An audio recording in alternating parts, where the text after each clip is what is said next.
I'm going to spoil everything. So if you haven't watched the season finale of Rings of Power Season 2, you need to go watch it now. The Balrog. We knew it was coming. We knew it was coming. We've seen the promotional shots. It was in the trailer. I'm not spoiling anything by talking about it before the reel. Um, that sequence, Durin's Bane, that entire Balrog sequence at the beginning of this episode is quite possibly one of the coolest things I've ever seen in terms of Middle Earth cinematography.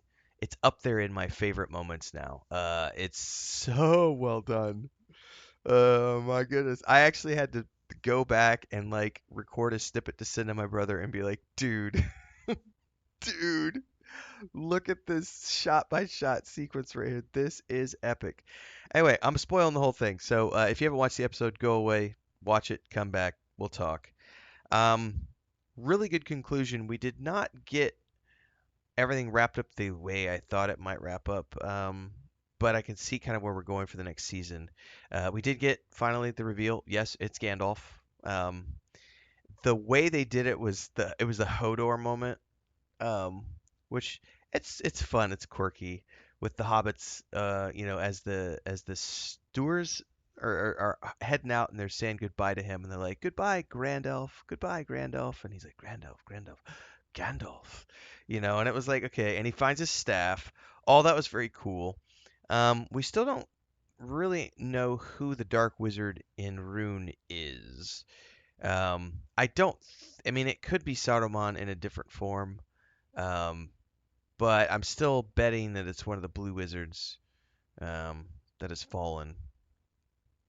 We'll see. But the highlight of this for me was definitely Durin's Bane. Holy shit, was that a really cool sequence. Um, that was awesome. There's a ton going on in this episode. So we do get the arrival of the Balrog on scene, which of course changes the entire future of the dwarves. And we're also, the dwarves are left where Prince Durin, who is now the king, wants to go help the elves recover after the fall of Eregion. But of course, they've got the Balrog to deal with. They've got the other dwarven kingdoms coming for the rings, for the seven dwarf rings. Apparently, Durin's brother is staking a claim on the throne, so that's going to be some political stuff's going to be happening in Khazad-dûm in season 3. Eregion does fall, which we knew was going to happen. And at the fall of this is when Elrond and Gil-galad and Galadriel retreat to Rivendell, and this is when Rivendell is formed. So it's really cool seeing them make the arrival at Rivendell at the end of this episode. Celebrimbor, of course, meets his grisly end, and they don't follow it exactly like it's done in the books, but they can't because they don't have the rights to the Silmarillion. But they gave him a properly dramatic send off.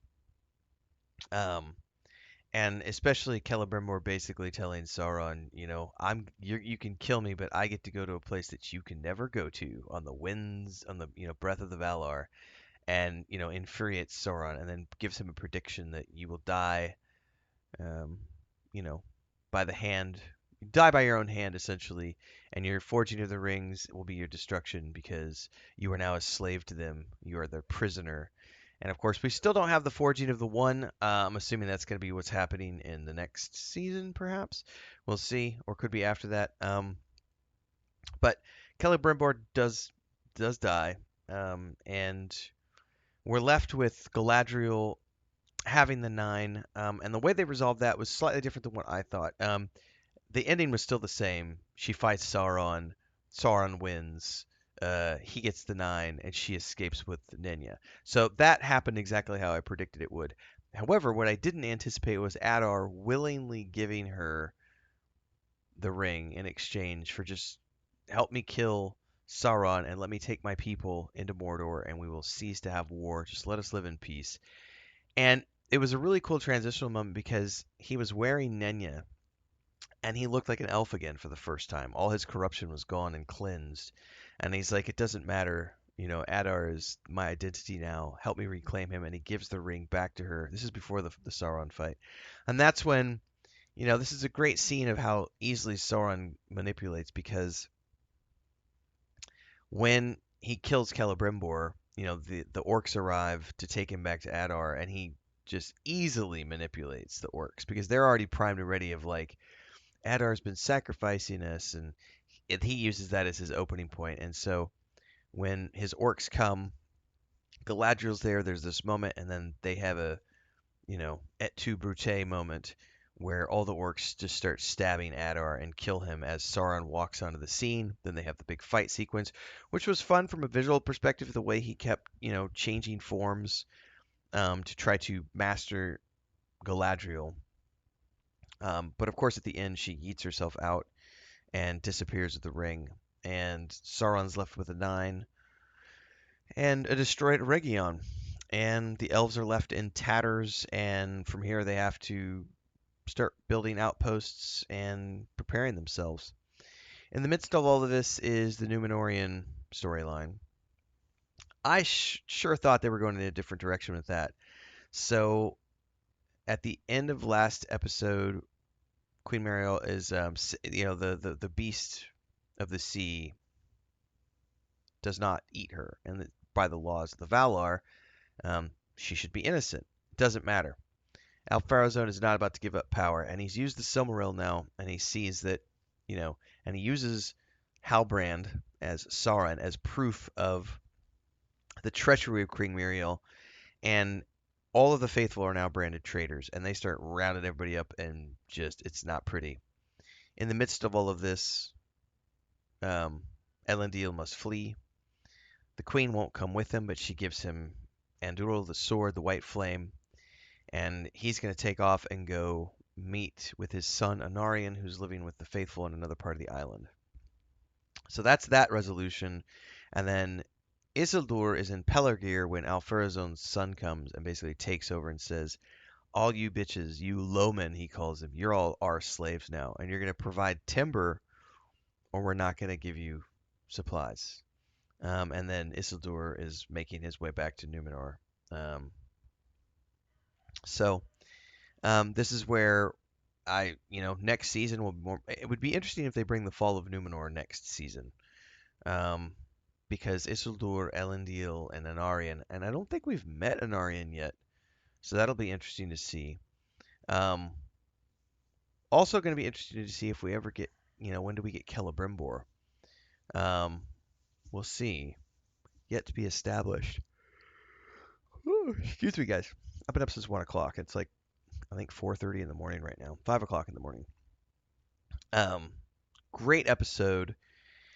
I love how we end with the elves in Rivendell.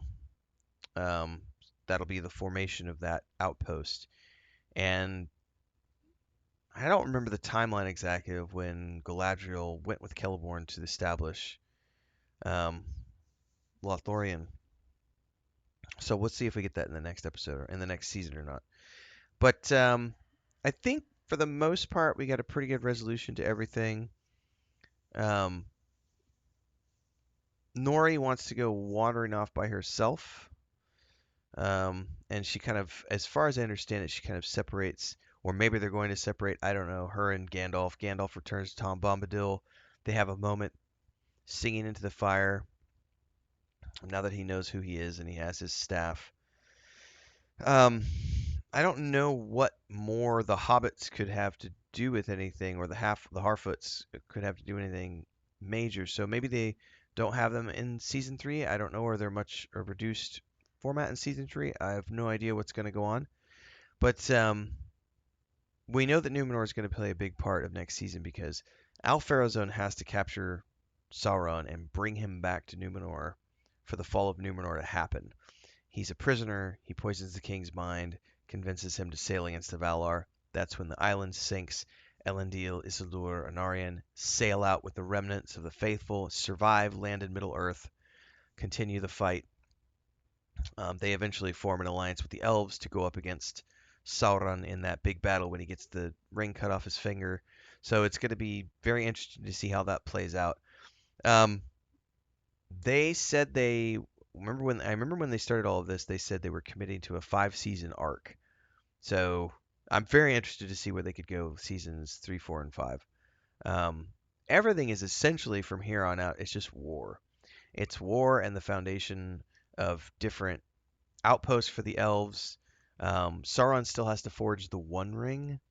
The fall of Numenor has to happen. Like, there's so much that's still left on the table. I can't wait to see where the next few seasons, not episodes, go. Very, very satisfied with season 2.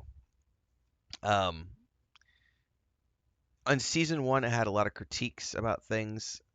I had a lot of critiques about this season as well, but they were much truer to the existing lore, which I will give them credit for. Obviously, they're still doing their own take on things. They're still playing fast and loose with some things. I don't mind. Um, it's a fun adaptation at the end of the day. Really good conclusion to this season. I can't wait till Chris watches this. She finished episode 7 the other day, 2 nights ago, and she was like, "That was amazing," and I was like, "I know, it was amazing. This was a good end. I feel like we're in a good place for season 3, and I can't wait to see where it goes." Like, subscribe, hit the bell icon so you never miss an update as I continue to play games, watch TV shows, review films, and beyond. And I'd love to hear your thoughts on what you loved from this episode. Drop them down in the comments below, and I'll see everybody in the next one. Stay tuned, stay safe. Happy viewing, everybody.